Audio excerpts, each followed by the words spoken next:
In the spring of 1909, a strange article appeared in newspapers across the American Southwest. It claimed that deep inside the Grand Canyon, somewhere beneath layers of sandstone and volcanic rock, explorers had uncovered an enormous underground complex filled with carved tunnels, sealed chambers, copper weapons, and statues that resembled ancient Egyptian gods. The report described long passageways cut into the cliffs nearly 1,500 feet above the Colorado River. It mentioned mummies wrapped in bark fabric, granaries, hieroglyphic symbols, a civilization hidden beneath the American desert long before recorded history ever placed it there. Then, almost as quickly as the story appeared, it vanished. No verified expedition records surfaced publicly afterward. The Smithsonian Institution denied involvement. Researchers searched for the entrance and found nothing conclusive. Yet the story refused to die. For more than a century, rumors about vast underground cities beneath North America have lingered at the edges of archaeology, folklore, conspiracy culture, and indigenous oral tradition. Some are almost certainly exaggerations. Others remain unresolved in ways that make historians uncomfortable. And beneath all of it sits a deeper reality that is far less sensational, but in many ways more unsettling. Because ancient subterranean worlds do exist beneath parts of America. Not metaphorically, literally.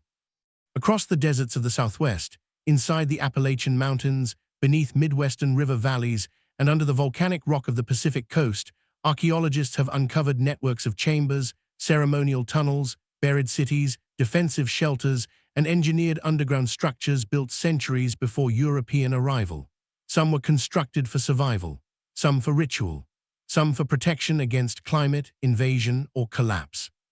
Others remain difficult to explain because the societies that built them left behind few written records, and many of the oral histories surrounding them were dismissed for generations by the institutions meant to study them. The deeper researchers looked into these underground spaces, the more complicated the story became.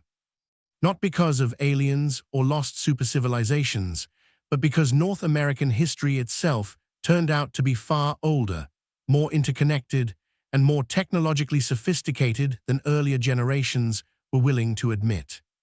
The American Southwest holds some of the clearest examples. Long before Las Vegas existed, before railroads crossed Arizona, before the United States even controlled the region, complex societies were building massive stone settlements directly into canyon walls and desert cliffs. The ancestral Pueblones, once referred to by outsiders as the Anasazi, constructed entire communities in places that still seem almost inaccessible today. Mesa Verde, Chaco Canyon, Canyon de Chelly. Their architecture wasn't primitive improvisation. It reflected planning, astronomy, social hierarchy, trade coordination, and environmental adaptation across hundreds of miles. And beneath, many of these settlements were hidden rooms. Kivas, circular ceremonial chambers partially dug into the earth, served spiritual and communal purposes. Some were modest, others were enormous, capable of holding large gatherings underground. Access often came through ladders descending from the roof. The deeper symbolism mattered. Many Pueblo traditions describe emergence from an underworld into the present human world.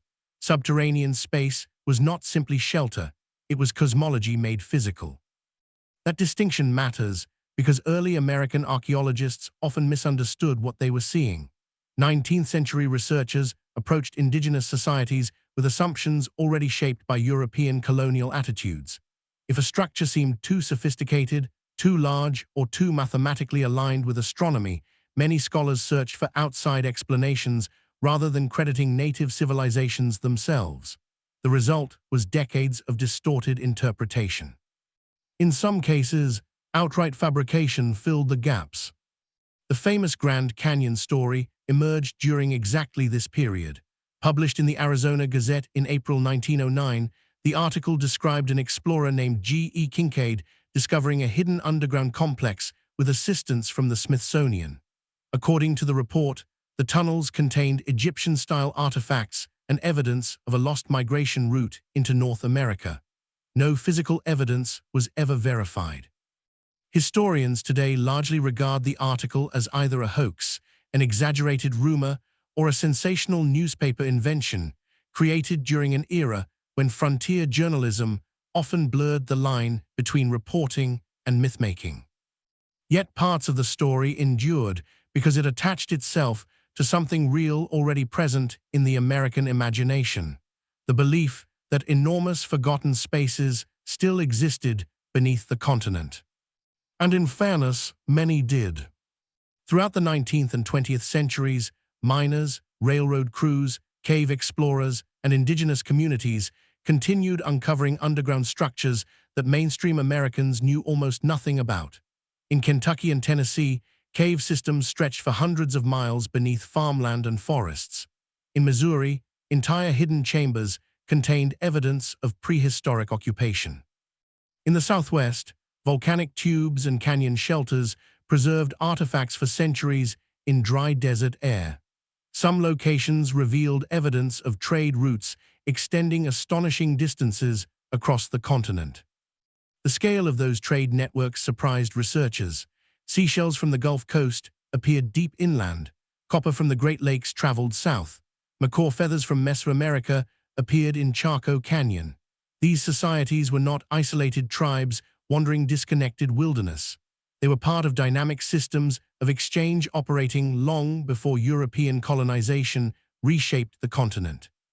Still, the idea of underground cities carried a unique psychological power. Part of it came from geography itself. North America contains enormous areas that remained poorly mapped well into the 20th century. Vast cave networks like Mammoth Cave in Kentucky continue revealing new passages even today. Lava tubes beneath California and Oregon extend deep into volcanic terrain. In the Ozarks and Appalachians, stories of hidden tunnels pass through generations of miners and local communities alike. Another reason involved fear. Underground spaces have always unsettled human beings. They distort sound, remove light, erase orientation. Ancient cultures across the world associated caves with spirits, ancestors, entrances to other worlds, or places of transformation. That symbolism survived into modern America, especially in isolated rural regions where folklore blended easily with fragments of history. During the Cold War, those fears intensified dramatically. The United States government itself began constructing enormous underground infrastructure. Missile silos spread across the Midwest. Nuclear bunkers appeared beneath mountains. NORAD was carved directly into Cheyenne Mountain in Colorado. Secret facilities operated beneath the Nevada desert. Suddenly, the idea of hidden underground worlds no longer belonged only to mythology or archaeology. Governments were building them in real time. Public distrust filled the remaining gaps. As classified military projects expanded after World War II, conspiracy theories flourished around underground bases, tunnels, and concealed research sites. Some claims were absurd. Others emerged from kernels of truth distorted by secrecy. Military engineers genuinely did create vast subterranean complexes during the 20th century, particularly during periods of nuclear anxiety. Entire continuity of government plans depended on hidden facilities capable of surviving atomic attack. For many Americans, especially after Watergate and the Vietnam era, institutional denial stopped feeling reassuring. It felt suspicious. That atmosphere helped older myths survive. Stories about lost civilizations beneath the Grand Canyon blended with rumors about restricted military zones. Indigenous oral traditions were selectively quoted, often inaccurately, by people seeking evidence for elaborate theories.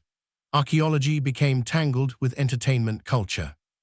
Television specials, paperback conspiracies, and internet forums transformed fragmented historical mysteries into sprawling narratives about hidden races, ancient migrants, or secret knowledge buried beneath the continent. But beneath the exaggeration, one truth remained difficult to dismiss. Human beings have been living under the earth far longer and far more intelligently than modern society tends to remember. Consider the cliff dwellings at Mesa Verde. From a distance, they look impossible, entire stone villages tucked beneath overhanging cliffs hundreds of feet above canyon floors. But many of the structures also incorporated thermal advantages from surrounding rock, creating insulation against harsh desert conditions. Similar logic appears globally throughout human history. Underground or partially underground architecture protected against heat, cold, invasion, storms, and resource scarcity. In parts of the American Southwest, survival depended on understanding the land with extraordinary precision. Water sources shifted unpredictably. Drought cycles could last decades. Communities adapted through engineering, storage systems, and defensive settlement placement. Some eventually collapsed under environmental pressure, social instability, or migration shifts, leaving behind abandoned stone chambers that later generations struggled to explain. The mystery often says more about the observers than the builders. Modern audiences sometimes assume ancient societies must have lacked complexity because they lacked industrial machinery. Yet archaeological evidence across the Americas increasingly contradicts that assumption. Sophisticated astronomy, large-scale agriculture, hydraulic engineering, trade logistics, urban planning, long-distance communication systems, many existed centuries before European arrival.